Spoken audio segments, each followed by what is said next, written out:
दाऊद इब्राहिम जो Indian citizen है, जावेद मियांदाद जो हमारे क्रिकेटर हैं, उनका संधि भी है और उसके बारे में बताया जा रहा है कि उसको किसी ने जहर दे दिया है और अब उसकी हालत नाजुक है, यानी उसकी हालत काफी खराब है। क्रिटिकल कंडीशन में उसको हॉस्पिटल में रखा गया है। इरादा मैं आपको बता दूंगा ऐसे कार्यक्रम में। আমরা যখন ছোট ছিলাম তখন পড়তাম ব্যাটম্যান, সুপারম্যান, স্পাইডারম্যান, আমাদের এখানে ছিল ফ্যান্টম, অরণ্যদেব। তারপর যখন একটু বড় হলাম, আজকালকার যুগের ছেলেমেয়েরা আয়রন ম্যান। খবরের জগতে প্রথম আমরা দেখতে পেলাম 1989 সালের শেষের দিকে, জুন থেকে ডিসেম্বর 90 সালের শুরুর দিকটা, এই কলকাতা কেঁপে উঠেছিল স্টোন ম্যান। একের পর এক মানুষ মারা যাচ্ছিলেন স্টোন ম্যান। আর এখন এই 2022 আর 2023, এই 2 বছরে, বিশেষ করে এই 2023-এ গোটা বিশ্ব এখন কেঁপে যাচ্ছে 2 ম্যান। তারা কারা?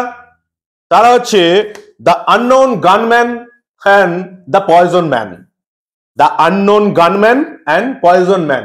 এবং এরা দুজনেই আবার শেষ 2 মাসে, নভেম্বর ডিসেম্বর, পাকিস্তানে অপারেশন শুরু করেছে। একের পর এক ঢের হয়ে যাচ্ছে পাকিস্তানের জঙ্গিরা, যারা কোনো না কোনো ভাবে ভারতবর্ষে কোনো না কোনো হামলার সঙ্গে জড়িত। গতকাল রাত থেকে আবার আজ অব্দি দুটো খুশির খবর। 1 নম্বর, গতকাল রাতে আমরা দেখলাম হাবিবুল্লাহ লস্করে তৈবার রিক্রুট করতেন, এরা জঙ্গি রিক্রুট করতেন, সেই হাবিবুল্লাহকে কেউ বা কারা 72 হুরের কাছে পাঠিয়ে দিয়েছে, দ্য আননোন গানম্যান। আর আজকে দেখলাম the unknown poison man, the poison man. Dawood Ibrahim, ভারতের মোস্ট ওয়ান্টেড, সে নাকি বিষক্রিয়ায় এখন হাসপাতালে মৃত্যুর সঙ্গে লড়াই করছে। কি কি খবর উঠে এলো সবটা দেখাবো।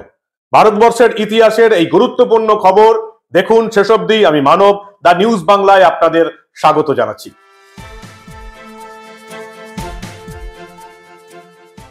গত 19 মাসে 20 জন পাকিস্তানের জঙ্গি খতম হয়েছে, সেটাও আবার পাকিস্তানের মাটিতে। আর নভেম্বর ডিসেম্বর তো যেন অকাল দিওয়ালি শুরু হয়েছে। প্রতিদিন কেউ না কেউ এই আননোন গানম্যানদের শুটিং এর সামনে পড়ছে এবং 72 হুরের কাছে পৌঁছে যাচ্ছে। আর সেই সঙ্গে আবার জুটেছে দ্য পয়জন ম্যান। এই পয়জন ম্যান আবার 2টো কাণ্ড ইতিমধ্যেই ঘটিয়ে ফেলেছে। 1 নম্বরে আমরা দেখলাম 5ই ডিসেম্বর 26/11 হামলার মূল চক্রী সাজিদ মীরকে পয়জন দিয়ে দিয়েছে, বিষ দিয়ে দিয়েছে, বিষক্রিয়ায় মৃত্যু হয়েছে। কোথায় হয়েছে ঘটনাটা? ডেরা গাজী কারাগার, পাকিস্তানের সবচেয়ে ভয়ঙ্কর কারাগার হচ্ছে, জেল হচ্ছে ডেরা গাজী জেল। সেখানে নাকি পাখিও ঢুকতে পারে না। সেখানে কেউ বা কারা, দ্য পয়জন ম্যান, এই সাজিদ মীরকে পয়জন খাইয়ে দিয়েছে। তার আগেই আমরা দেখেছিলাম এই সাজিদ মীরের সঙ্গে যে ছিল 26/11 আর এক চক্রী মুফতি কায়েস, তাকে আবার এই দ্য আননোন গানম্যানরা শুইয়ে দিয়েছিল। 19 মাসে 20 জনকে শুইয়ে দিয়েছে। এবং পরপর এই ডিসেম্বর থেকে যেটা শুরু হয়েছে, সাজিদ মীর, মুফতি কায়েস, মৌলানা রহমতুল্লাহ, তারিক, যে আবার মাসুদ আজহারের ঘনিষ্ঠ, একের পর এক জঙ্গিকে রীতিমতো শুইয়ে দিচ্ছে, 72 হুরের কাছে পাঠিয়ে দিচ্ছে। কখনো দ্য পয়জন ম্যান, কখনো দ্য আননোন গানম্যান। কারা এরা ভারতবর্ষের উপকার করছে কেউ জানে না। আসছে, মারছে, চলে যাচ্ছে প্রতিদিন। একেবারে পাকিস্তানের বুকে দাঁড়িয়ে দেখ মারছি বলে মেরে দিয়ে চলে যাচ্ছে। আর আজকে ভারতবর্ষের পক্ষে সবচেয়ে বড় খবর যেটা আমাদের কাছে এসে পৌঁছেছে, দাউদ ইব্রাহিম, সে নাকি বিষক্রিয়ায় গুরুতর অসুস্থ হয়ে পাকিস্তানের একটি হাসপাতালে ভর্তি। তার অবস্থা নাকি আশঙ্কাজনক। মারা গেছে কিনা কেউ জানে না, কারণ পাকিস্তানে ইন্টারনেট শাটডাউন করে দেওয়া হয়েছে। সোশ্যাল মিডিয়া বন্ধ, ফেসবুক, টুইটার, ইউটিউব সমস্ত বন্ধ। কোনো খবর পাকিস্তান থেকে বেরোতে দেওয়া হচ্ছে না। কেন? কারণ 2টি কাণ্ড ঘটেছে এখানে। এগুলোও কাটবে, পেছলেও কাটবে। পাকিস্তান যদি চিৎকার করে দাউদ ইব্রাহিমকে ভারতবর্ষের স্পাইরা মেরে দিয়ে গেছে, তাহলেও বিপদ। কারণ পাকিস্তান, গোটা পৃথিবীর সব দেশ, সবার নিরাপত্তা সংস্থা জানে যে ভারতের মোস্ট ওয়ান্টেড, বিশ্বের মোস্ট ওয়ান্টেড ডন দাউদ ইব্রাহিম যে পাকিস্তানের করাচিতে থাকে। আইএসআই যারা কর্তা, তাদের রক্ষণাবেক্ষণে থাকে। শুধু পাকিস্তান সেটাকে অস্বীকার করে। ফলে দাউদ ইব্রাহিম মারা গেছে বললেও মুশকিল। পাকিস্তানে মারা গেল, তার মানে পাকিস্তানে ছিল, প্রমাণ হয়ে যাবে। মারা গেছে বলতেও পারবে না, আবার বিষক্রিয়ায় অসুস্থ হয়েছে সেটাও বলতে পারবে না। পাকিস্তানে এখন উভয় সংকট। কি করবে দাউদকে নিয়ে? সেজন্য আগে ইন্টারনেট বন্ধ করে দাও। সমস্ত ইন্টারনেট বন্ধ, টুইটার, ফেসবুক, ইউটিউব, লিঙ্কডইন, যাবতীয় যে কিছু আমরা সোশ্যাল মিডিয়া জানেন সব বন্ধ হয়ে গেছে। পাকিস্তানের সোশ্যাল মিডিয়ার সাংবাদিক ইউটিউবার আরজু কাজমি কি বলছেন চলুন আমরা আগে শুনে নিই। इस वक्त पाकिस्तान में जो खबर बहुत तेजी के साथ फैली है और बहुत तेजी के साथ जिस बात का चर्चा किया जा रहा है वो ये सुनने में आ रहा है कि दाऊद इब्राहिम, जी हाँ, दाऊद इब्राहिम को सुना है कि किसी ने जहर दिया है और उसके बाद उसकी तबीयत खराब हो गई है, उसकी हालत काफी खराब है, उसको कराची के किसी हॉस्पिटल में रखा गया है और ये खबर भी जो है वो कहीं ना कहीं सोशल मीडिया पे गर्दिश कर रही है। कहाँ तक ठीक है मालूम नहीं, लेकिन कौन इस बात को कंफर्म करेगा और कौन इस बात को कंफर्म कर सकता है?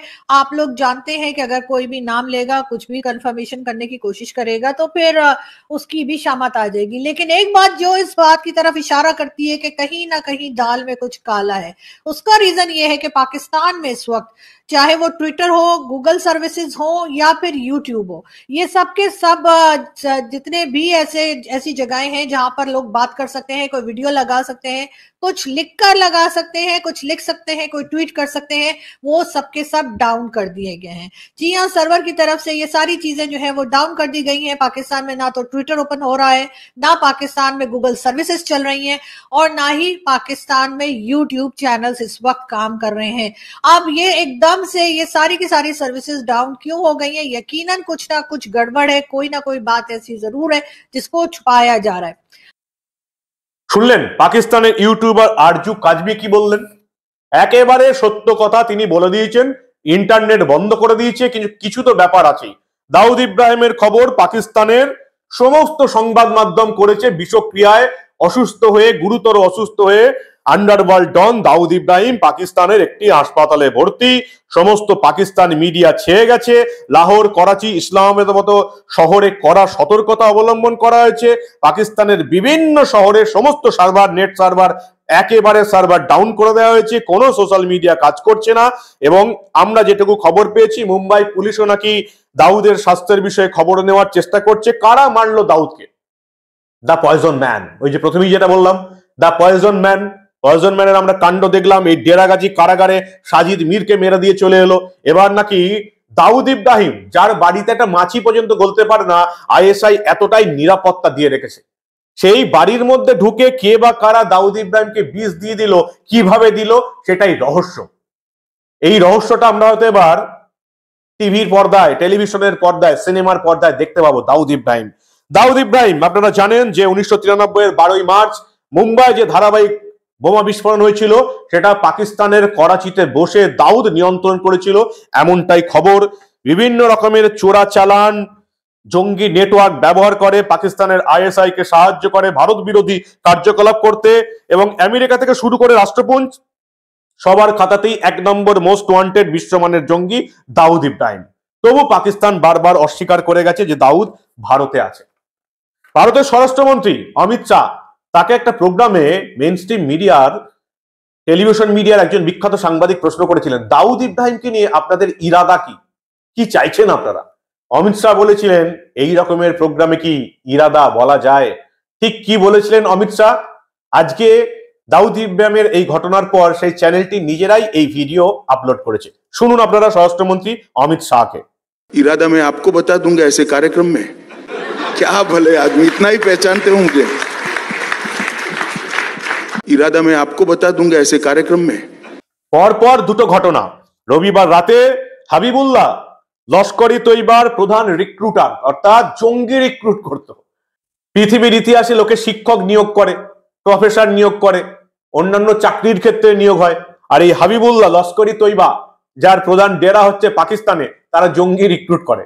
তাকে রবিবার রাতে খাইবার জেলার খাইবার পাখতুনখোয়া এলাকায় তাকে 72 হুরের কাছে পাঠিয়ে দিয়েছে দ্য আননোন গানম্যান। আর আজকে খবর এলো দ্য পয়জন ম্যান দাউদ ইব্রাহিমকেও প্রায় সাভার করে দিয়েছে। শেষ খবর আসার অপেক্ষা। পাকিস্তানের সার্ভার ডাউন না হলে এতক্ষণ হয়তো আমরা খবর পেয়েও যেতাম। কারা মারছে, কারা এই the unknown gunman, the poison man, কারা এরা যারা পাকিস্তানকে কাঁপিয়ে দিয়েছে?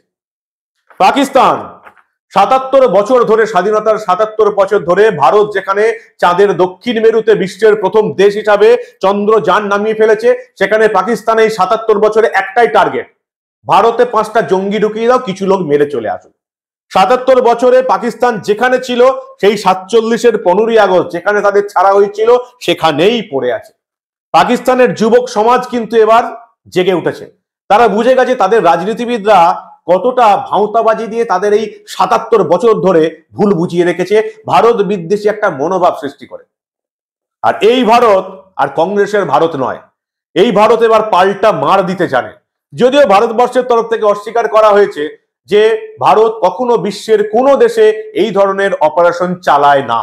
কারা মারছে, কে মারছে, কারা মেরে চলে যাচ্ছে, এই যে নভেম্বর আর ডিসেম্বর 2 মাসে যে অকাল দিওয়ালি শুরু হয়েছে, কারা করছে আমরা জানি না, কিন্তু যারাই করছে তাদের মতো ভারতের বন্ধু মনে হয় এই পৃথিবীতে নেই। The unknown gunman and the poison man ভারতবর্ষের শত্রুদের একে একে খতম করছে। এতটাই তারা ভয়ের সৃষ্টি করতে পেরেছে যে এই মাসুদ আজাহার, সৈয়দ হাফিজ সঈদ এদের মতো জঙ্গিরাও আন্ডারগ্রাউন্ড হয়ে গেছে, এদের আত্মীয় স্বজনদের আন্ডারগ্রাউন্ডে ঢুকিয়ে ফেলেছে। এদের সমস্ত জঙ্গিরা যারা বাইরে বেরিয়ে আসছে তারাই 72 হুরের কাছে চলে যাচ্ছে। ভাবুন, পাকিস্তানের জঙ্গিরা পাকিস্তানেই ইঁদুরের মতো গর্তে ঢুকে পড়েছে। এটাই হচ্ছে নতুন ভারত। যদিও এটা ভারত করছে বলা যাবে না, কারণ ভারত অফিসিয়ালি এটা অস্বীকার করেছে যে এই ধরনের কাজ তাদের গোয়েন্দা সংস্থার নয়, কারণ ভারতবর্ষ এই ধরনের কাজকর্ম করে না। ফলে নেপালে কারা অপারেশন করছে ভারত বিরোধী জঙ্গিদের মারছে, নিউজিল্যান্ডে কারা অপারেশন করছে, কানাডায় কারা অপারেশন করছে, আর এই 2 মাস পাকিস্তানে কারা একের পর এক জঙ্গিকে শুইয়ে দিচ্ছে, অকাল দিওয়ালি চলছে, সেটা ভারত জানে না। তবে যারাই করছে তারাই ভারতের শুধু উপকারী করছে, ছাড়ার নেই কারণ। ভারতের দিকে আঙুল তুললে ঘর মে ঘুষকার মারেঙ্গে। এই unknown gunman and the poison ম্যানকে দা নিউজ বাংলা তরফ থেকে স্যালুট। কি বলেন আপনারা? আপনাদের মূল্যবান মতামত জানান দা নিউজ বাংলার কমেন্ট সেকশনে। আর দেখতে থাকুন দা নিউজ বাংলা, আমরা এরকম অনেক ঘটনায় চেপে রাখতে দেব না।